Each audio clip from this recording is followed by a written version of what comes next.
Well, Garrett. Ah! What? Oh. You look like you've never seen a 2D character before. Aren't you technically 3D? No. Just the amazing things you can do with technology nowadays. You'd be surprised. Or maybe you wouldn't be. I don't know. You play video games, and those are like... I'm trying to use technology to learn about Pokemon, and I'm coming up short. Well, lucky for you, I am the closest thing to a human encyclopedia to Pokemon, barring all the other YouTubers who cover the stuff exclusively. But I'm the next best thing, probably. You're my best thing. Oh, thanks.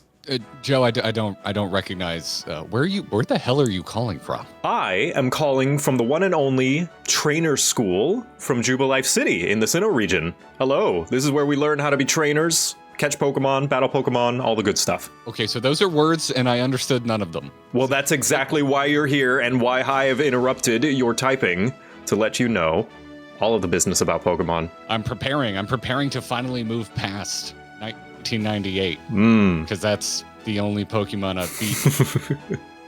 Also, funnily enough, probably the game I've beaten more than any other game, and yet for some reason, I've never really gotten too deep into any other Pokemon type. Oh, not even like in the anime or the movies or the show or anything like that? I loved the anime growing up. And one of my fondest memories of learning that my parents are their own people was the time I drugged my mom to the Pokemon movie, because I've never in my life seen my mother more disassociated. Oh. I'm a strict 90s kid. I don't know any of this newfangled stuff. The only thing I'm like kind of aware of is vagaries. Like I'm aware that like, I don't know, this dark Pokemon, I think there's steel Pokemon, and I know that adults like arguing about the graphical quality of new Pokemon games. That's pretty much all I know about modern Pokemon. You basically got the gist of it. Dark and Steel, and people are arguing about Pokemon. Yeah, that's pretty much, and that's gonna be how it is for the next decade, I'm willing to predict. But it's funny that you mention not into all these newfangled Pokemon, and you listed, the first feature you listed are the things introduced in the very next game released in the late 90s, which really puts in perspective how little you have played beyond Red and Blue. You know, I am, at the time of recording this, playing through Silver for the first time ever, so that makes sense, because I did a little bit of research, which was mostly asking my mods, because people are weirdly spoiler concerned about this. I don't know what the hell happens in this game. Yeah. What kind of Pokemon player how did you grow up? Because I was there for like the coming of Pokemon to the States, and it was like an actual phenomenon. Like it took over to the point of like getting things banned in schools and being the point of many detentions being handed out. People catching you with your Game Boy in your pocket and battling out in the schoolyard. When cards came, it was so much worse. Yeah. Despite the fact that I was halfway around the world, I grew up in Thailand, but similar story, you know. Pokemon seems to tie us all together in, people bringing their Game Boys to school. I did not have my own Pokemon game or my own handheld console to play it on until Sinnoh region 4th Gen Diamond and Pearl in 2007, and that was when I had first moved to the US as well, because it was released in 2006 in Japan. But yeah, you are playing the original Silver on the Game Boy Color. Decided after a decent amount of suggestions from folks and just a little bit of like Google foo myself that I'm going to go with the remake. The remake, Soul Silver. Gorgeous. Good pick. Although there are some differences that you're going to have to keep in mind with Soul Silver versus the original Silver. Because otherwise I would have suggested Crystal, which is the third version, the traditional third, essentially director's cut version that they started doing ever since they released Yellow, which was the third version of Red and Blue. Only other Pokemon game I've ever beaten. Yeah, there you go. But yeah, that's an interesting thing that they do every generation is they'll release two versions, to incentivize the whole trading thing. You'll never have all Pokemon in one version to get people to trade. And then maybe like a year down the line, they'll release a director's cut third version that has like better features, quality of life stuff. And for Crystal, I believe that was animated Pokemon portraits whenever they send them out, which was not a feature in Gold and Silver. Well, that's in line with stuff I understand. Yeah. I understood most of that. You mentioned generations, which is something I'm trying to wrap my brain around, because I assumed anytime they add new Pokemon, that's a new generation. Sort of. That appears to be a very confusing and not actually what happened. It's just that is kind of what happened right out the gate, because Gen 1 was OG Game Boy, and Gen 2 was technically Game Boy Color only? Yes. So the main thing that separates a generation from the previous is a new set of starters. Like, essentially, that is the mark of a new generation. It's not just new Pokemon, because they'll add in new Pokemon every now and then, but it's not a new generation unless specifically it is new starters, usually a new region, but not always, because they've introduced new regions but with old starters. But I think we've come down, if I were to make a hunch, the main thing that starts a new generation is new starters. Okay, chill.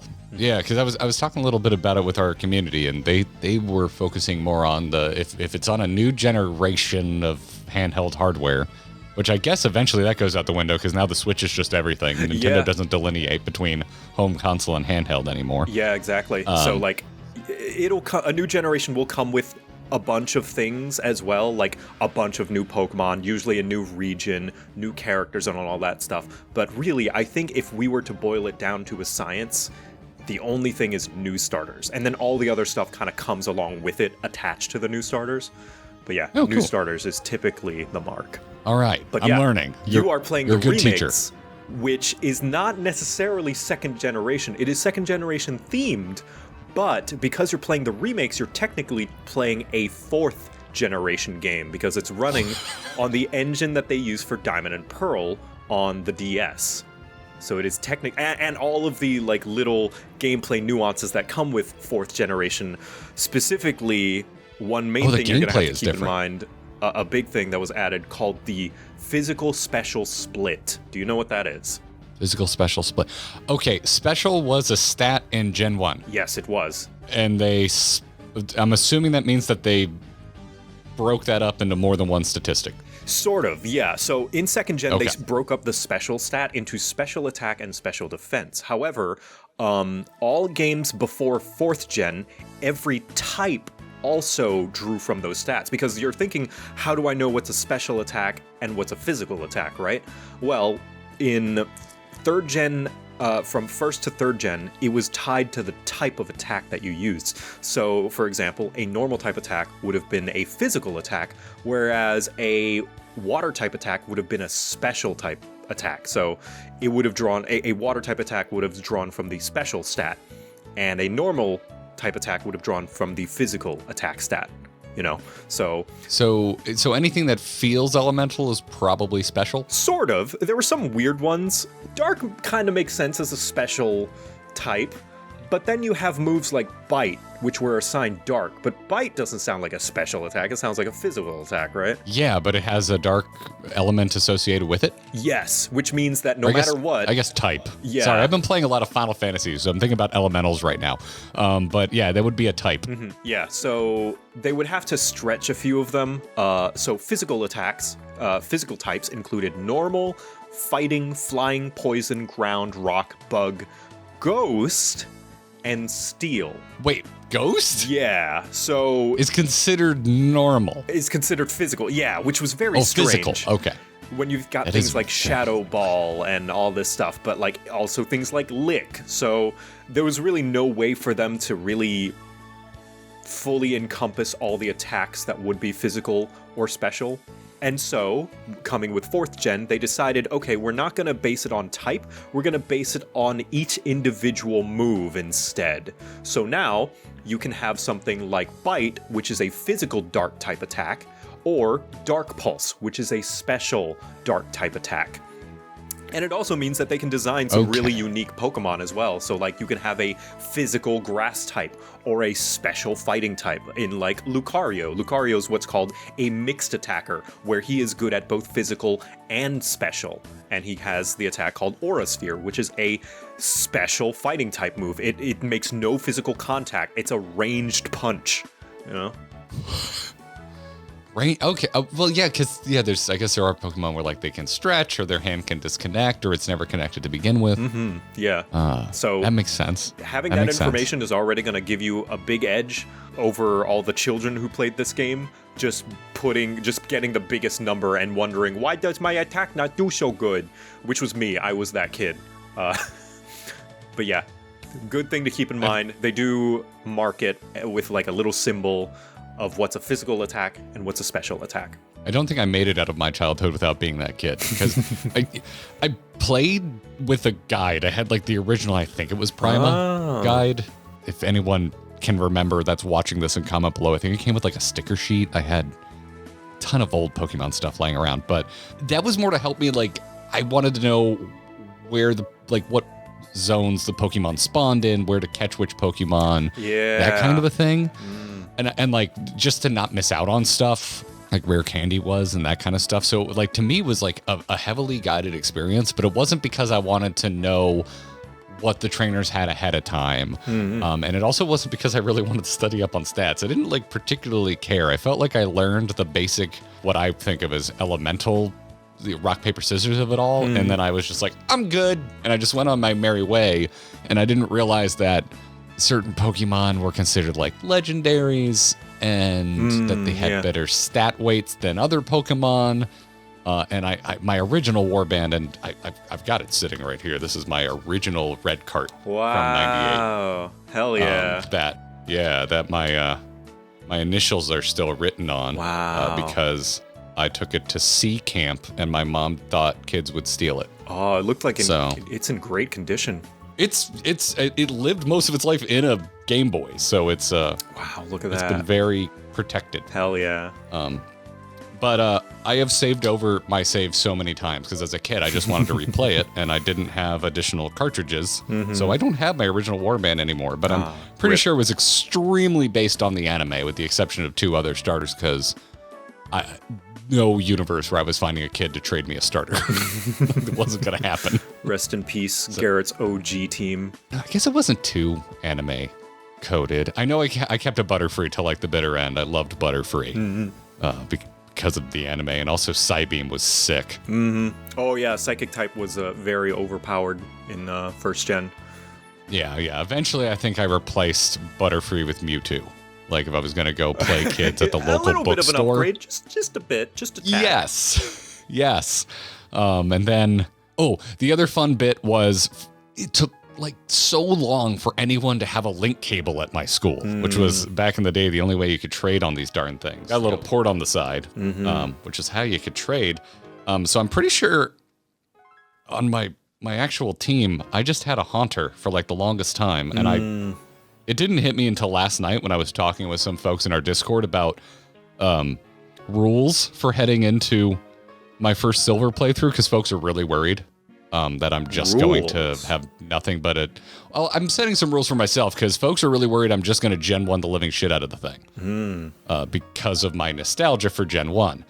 So I'm setting some guidelines, like if I can run a Gen 2 to cover a slot, I'm going to.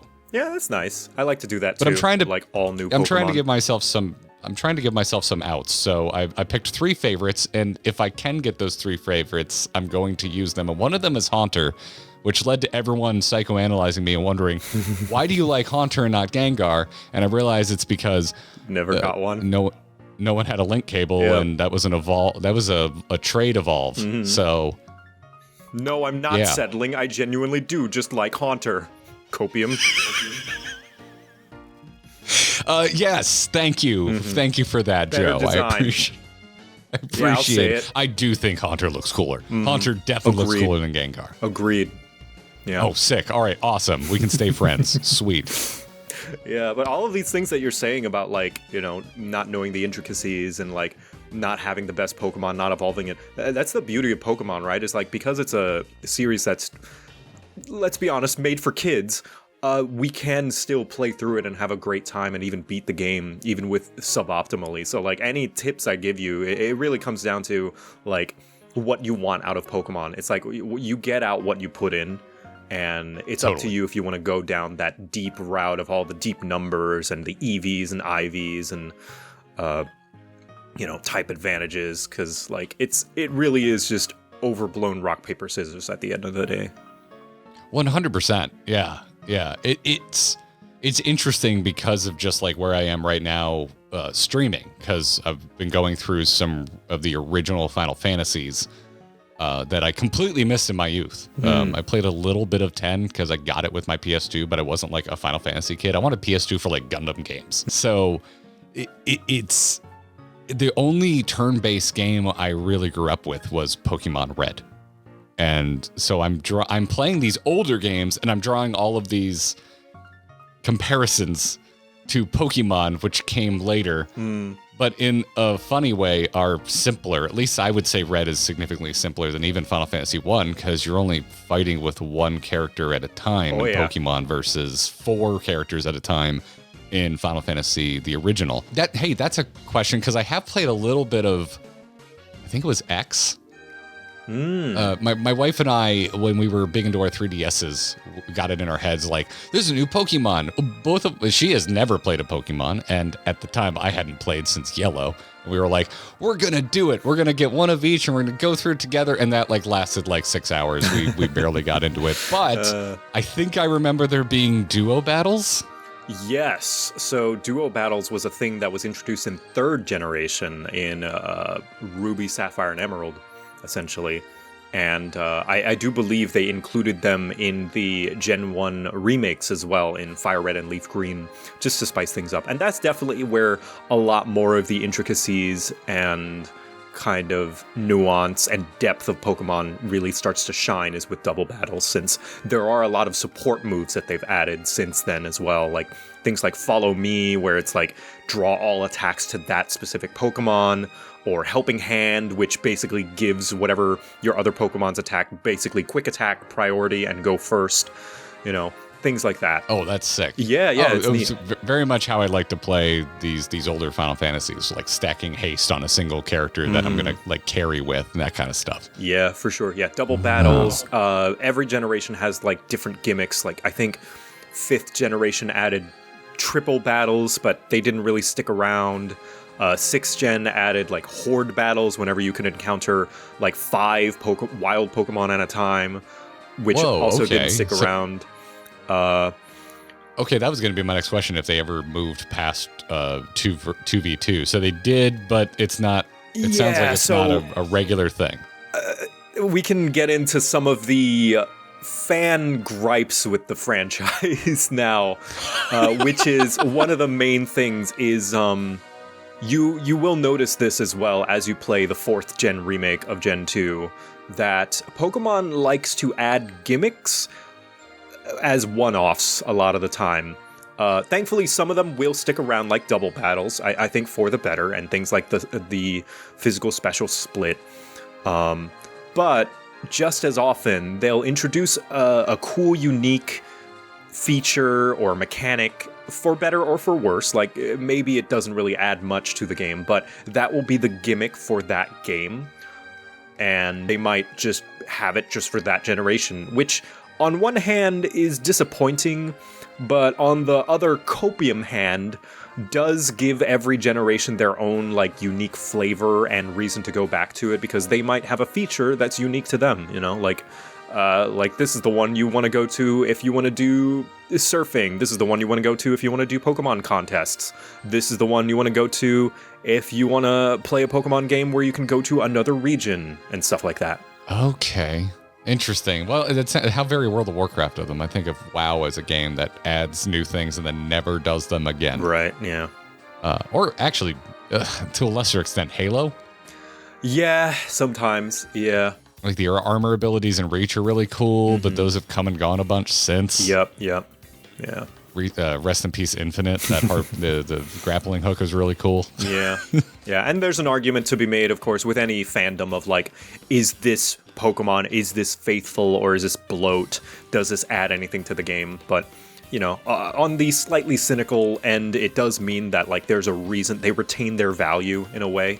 The fact that they have these unique things and gives you a reason to go back to play them. Like I like to go back and play Gen 4 purely because of the Pokemon contests. because it's really cool to be able to interface and have a game mode that doesn't have to do with battling, which I think Pokemon is heading more towards. It's like having more ways to interact with your Pokemon besides throwing them into an arena and having them beat the crap out of each other, which is nice. It's always a world that to me seemed ripe for at least heading in the direction of an MMO. Yeah. Maybe not being quite literally an MMO, but I think from being such a heavy World of Warcraft and Final Fantasy XIV player, I think of that often, or I think of MMOs often as games that have a lot of different player types that play that game a lot of different ways. Mm-hmm. Oh, yeah. With like heavy laser focus at times. Yeah. There's a good reason why Pokemon is the #1 earning intellectual property of all time. #1. It's because I've heard that before, and it does not surprise me. Yeah, it appeals to such a wide variety of people, and that wide variety of people are all going to want different things from it, and that's why there's so much Pokemon media out there.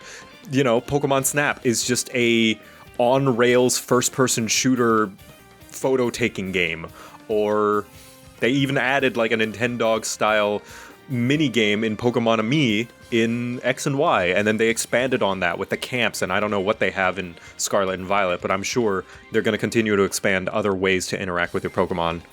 And much to some people's dismay, because some people are purists and be like, no, Pokemon should expand the battling and all that stuff, and I get that too, and part of me also agrees, but also these are creatures, and there's so much potential of different ways to interact with them, and interact with the world with them as well. You are making me go down a Google rabbit hole as we speak because you talked about Nintendogs, and there was a Nintendo 64 game called Hey You Pikachu.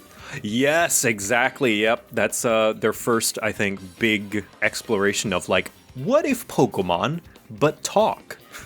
Yes, and it had this insane microphone add-on that plugged into the expansion slot of the N64 controller, which, I remember being really annoyed about that game because Pokemon Snap was the first time I ever experienced, not buyer's remorse, but understanding dollar to value. Because I felt like I enjoyed Snap. To me, it was, as a kid at the time, the novelty of it was seeing Pokemon in 3D. Because up to that point, we'd only seen Game Boy sprites. Yep. But I remember saving my money, buying that game for full price, and being like, "Oh, this is horribly short. What a bummer." And so when Hey You Pikachu came out, I was like, "I want to play this," but Blockbuster wasn't letting us rent it because they didn't want to also rent out the peripheral to let you play the darn thing. So you stole it, right? No, I just never played it. Oh, damn. Okay. Just up against the glass. I want to try this game. But I have no idea. I have no idea if it's any good. I never hear anyone talk about it, so I assume... Probably not, yeah. It probably didn't stand the test of time. The bright side is now, if you ever do play the later Pokemon games where they do add those features, you get to play the most fleshed out and best versions of them, you know? And it's fun. Some of the most fun I had playing Sword and Shield was just setting up a camp and having your Pokemon roam and interact with each other. You could see, like, some of them fight, some of them like each other, play with the ball and toss the ball and have them chase it down and stuff like that. And it's charming. Yeah, I have... I'm assuming they're considered some of the weirdest and not considered legit Pokemon releases, but I have... was it Let's Go Pikachu, which is a remake of Red and Blue, but full 3D on the Switch? Not as weird as you would think. I think a lot of people appreciate the Let's Go games as not definitive, but another good take on first gen, which gets a lot of love. That's one thing you're also going to learn is like there's kind of first gen anti-fan hate because of how much love it gets. It's like, but what about all these other generations? Like, whether it's warranted or not, I don't think that's for me to say. I know I have my own gripes with how much attention first gen gets as the favorite child. But that said, though, Let's Go Pikachu and Eevee, I think they are well regarded, especially with the appeal that all the first gen, because it's a smaller scale game focusing on that original 151, they all get to be fleshed out and have a lot of personality and character to them, especially when you pull them out. And like some of them, like Snorlax, you get to latch onto and hold onto his belly while he runs around. And it's a gorgeous game. I know I'd like I'm trying to avoid the pitfall of talking about modern Pokemon graphics because I don't have a lot of personal experience. I just know like a window shopper I've walked by and been like, ooh, that doesn't look great. No, yeah. But I think the Let's Go game looks incredible. I picked it back up recently because I never finished it, which is odd. Usually I will replay any take on first gen Pokemon happily. I'm like, why did I not finish this? And I forgot it had Pokemon Go catch mechanics, which I want to set on fire. Yeah, same. Yeah, it's interesting that you consider it such a beautiful game because when it came out, there was another, yet again, big divide in the art style, specifically because it looks a bit more like that soft shading that Pokemon Go has, which a lot of Pokemon fans didn't like. They preferred the more kind of harsh cell shading that the games had before, either in the anime art style that it was drawing from the anime, or just as they transitioned into 3D, it still retained that sort of cell-shaded look. But yeah. To talk about art for a second, they've never done the style I want, which is I want them to do a 3D game where it's colored and shaded like the original watercolor spot illustrations from the Gen 1 manual. Kind of very slightly desaturated, but like lots of white around. Yeah, that would. Oh, I would love that. Yeah, I would never miss a Pokemon release again if they adopted that as the go-to style for 3D games. I love that stuff. Did you see? I have no idea if this will make the cut. I just want to art geek with you for a second. No, Did you ahead. see a couple? I think it was a year or two ago. There were new archive scans of that original artwork that showed that they had been color corrected incorrectly back in the 90s. Oh, no, I didn't see that. Actually, a lot of the originals are much more in line with how they colored them in the anime than that makes sense. What we saw out of the original art. So, like, God, it's the kind of thing where I'm like, can I just become like a museum curator for this kind of? I would love to go into the history of it, and also I wish I could speak Japanese fluently because I'd love to like hear the stories of how did this actually happen? Were the people developing the anime, did they have access to the original art and not the publicly released versions? Was it just random happenstance that the colors ended up being a little more in line with one another? I have no idea. It's such a shame that there's such a, I don't know what it is about certain media, like media production is so hush-hush nowadays. And I mean, it's always been pretty hush-hush, even movies, like we just don't see a lot of behind the scenes. I guess not wanting to reveal trade secrets, but like it would be so nice. Like it's been like over a decade. Can we just like see some of that? That would be nice without having to leak it, you know? Exactly. Like I feel like if it wasn't an early Spielberg film, there's just not a well-produced behind-the-scenes featurette. Yeah. Before we move on from what might be one-off gimmicks, I'm in Silver right now.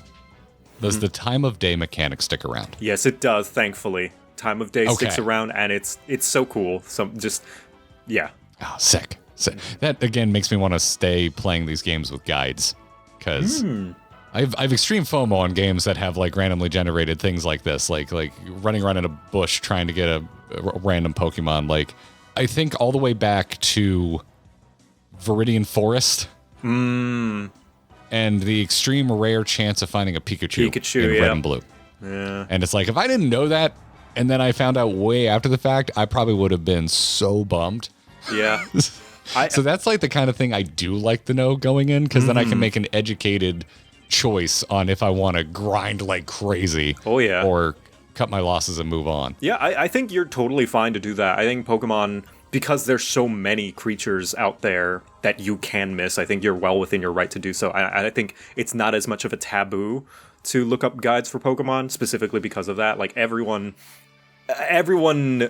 agrees that you should have the Pokemon team that you want. You should have your favorite Pokemon. So nobody really shames when you go out of your way to look up, okay, what Pokemon are here? Do I like that one? Do I like this one? Because that's, one of the major appeals of the game is having a team that you love.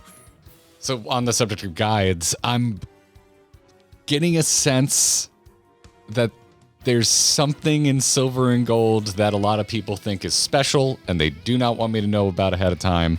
Is spoiler concerns a thing for like all the games, or are there a few exceptions? Not so much. I think I know the special thing they're thinking of. It's either one very specific thing by itself, like it's definitely this one thing, but it might also be that in addition to another thing. But I will say that one of the things is something no other Pokemon has done since Silver, and the other thing is a thing that has been done since Silver, but I believe Silver, and when I say Silver, I mean second gen, Silver and Gold are still the best ones at doing. And I think I understand what that is, and I agree. Okay. It shouldn't be something that is spoiled for you. Well, that's exciting. Mm-hmm. All right, cool. Because I was surprised when I was like, "Hey, y'all, I think I'm gonna play this with a guide," and like people were like, "No, yeah, don't." I'm like, "Really, Pokemon? I thought we all just."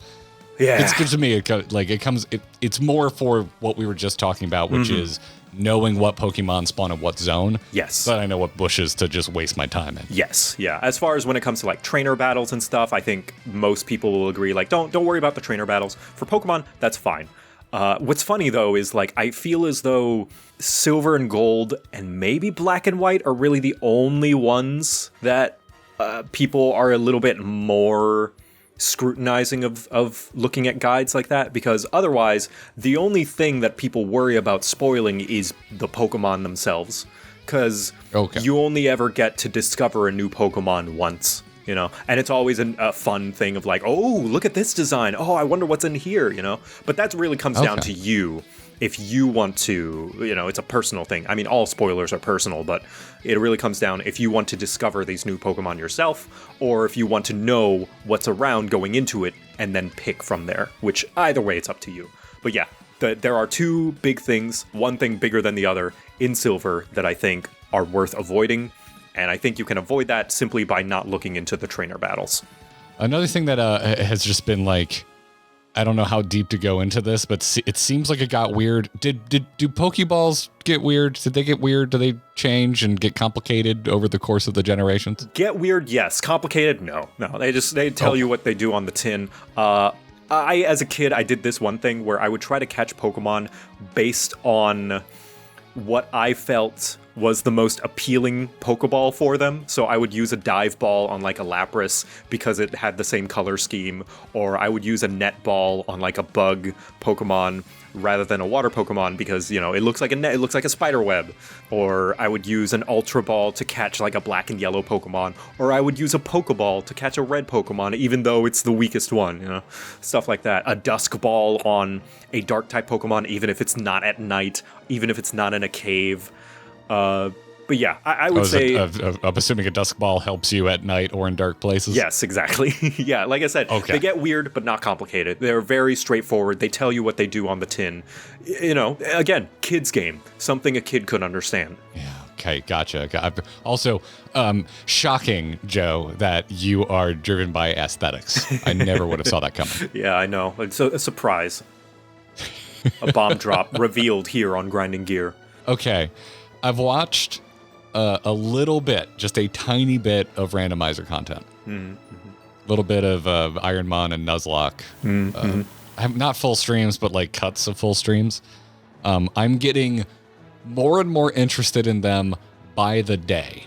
Yeah, they're fun. It seems like from watching folks who have done it, they have either already had or end up attaining a great deal of knowledge about individual attacks that exist within Pokemon, because based on like what you're running, there might be very specific things that can completely destroy your run.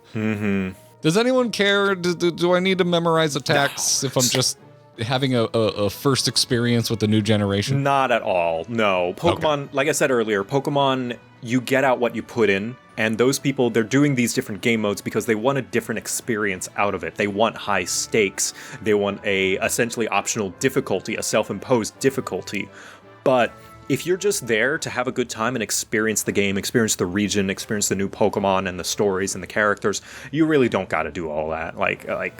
It's a game made for kids. You can beat...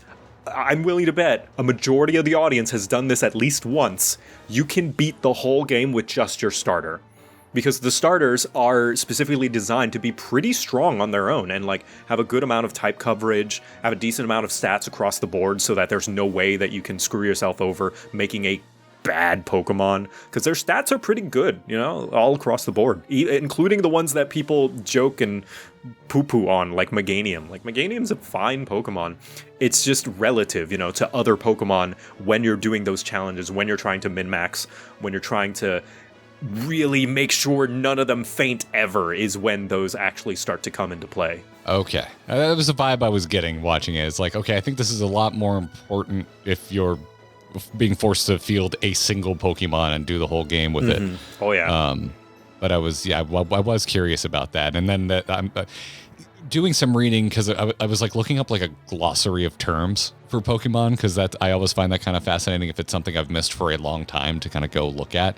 And it seems like tiers are a thing. Yeah, there are some Pokemon that are just objectively better than others, because there's only so many different types you can design for them. And when I say types, I mean like niches that they fill. Like, this one is a staller, this one is a mixed attacker, this one's a sweeper, this one's more of a support, this one is a wall. And there are some that are just going to have a better type coverage when it comes to being defensive, or like move sets in their move pool that are going to help them do their job better. So yeah, there's a lot of overlap. There's a lot of Pokemon that just are like other Pokemon functionally. Okay. All right. I think we've hit most of my curiosities. Is there anything I missed that you're like, you should think about this? No, not really. Because like that, again, that's the beauty of Pokemon, is that you don't need to know much. Like, sometimes the joy is this discovering it blind, and I really do hope that you enjoy your time with it. I do want to ask you about your journey so far, playing Soul Silver. So, have you started it already? At the time of recording this, no, I'm technically starting it today. Oh, okay, yeah. Oh man, I can't wait. I might tune in, actually. It's been really fun getting back into Pokemon. I feel like I never left, in a way. Like, I've just always had this fondness for it. It's just, I just didn't stick with it really since 2000. One thing that I do want to note, because every game has their quirks, the unfortunate quirk about second gen that has been carried over into the remake is second gen notably has a EXP shortage when it comes to the experience that you are given to, you know, from trainer battles. There's only so many trainers, and I don't believe they added the Versus Seeker to the game, but if they did, abuse that thing a lot, because the majority of your XP is going to come from trainer battles, and if they do have the Versus Seeker, that allows you essentially to rebattle trainers. They will have higher level Pokemon to a certain point, of course. And yeah, because that's one thing, is XP is so hard to come by in second gen for some reason. And if you don't plan out like which Pokemon you definitely want to have on your team, you can find yourself like really underleveled and having to grind wild Pokemon for quite a while. So I will give you that advice. It's like, be prepared to be like, okay, I definitely want this one on the team. Let's keep them on the team so they can get that XP. Okay, gotcha. Yeah, I appreciate the warning. Oh yeah, Jodo is like the only region that suffers from that issue for some reason. So I will probably end up clearing the entire game of like every trainer available, is what it sounds like. Yes, absolutely. That's also the best way to fill out your Pokedex too, because they design it so that you will encounter just about every Pokemon in the regional decks, just fighting random trainers. Oh, cool. Okay, that's sick. Well, thanks for joining me, dude. Yeah, and being thanks a part for of this having me. journey. I love talking about Pokemon. I have my criticisms, like every Pokemon fan does, and I may have fallen out of love recently with the franchise, but it's still near and dear to my heart, and it still, you know, sticks with me. The experiences that I've had with Pokemon will always be with me, no matter how ugly it gets, or how frustrating the design can be, or how many features they remove. The experiences I have are still wonderful and near and dear, and I hope you have a great adventure going through the Johto region yourself. Yeah, I've learned while doing some research to jump into my first proper sequel that I'm going to see through to completion, that it's one of those rare things that I think I still have childlike wonder over. Yeah. I think Star Wars might be like the only other thing that still does it for me. Well, if you ever want Everything some else. Star Wars spin-off game recommendations, I'm there with you as well. I've got a few. Because everyone deserves to play The Force Unleashed. Oh no, Joe. I think we disagree on that. Okay, well, maybe a conversation for another time. It's the first game I ever wanted my money back for. Well, then I take it back. I hope your journey is garbage and annoying. I hope you play a Nuzlocke and lose all of... No, sorry. But genuinely, thank you for having me on. This is very fun. I love talking about Pokemon. It's one of my favorite franchises, even with all criticisms and all. The only thing really going on right now is just putting out the Monster Hunter guides as best I can. I'm a little slow with them because they're a lot more production value than the crap guides were back in the day. But really trying to get... I'm shooting for once every 2 weeks as best I can, now that I've got the momentum going. And, in between those, I'll be releasing the last few episodes of my live play, Heart of Alinthi, my D&D live play games, now that they're being edited down, the last few sessions. So by the time this video is out, they might be out. Who knows? If they're not, be patient. My editors are working very hard, but they'll be released weekly as well. So, yeah. YouTube.com/JoCat. I'm JoCat everywhere. Any social media you find, it's just JoCat on there. Anyone that matters, anyway. I'm just happy that I finally got to learn about a game from you, and it wasn't through React's content.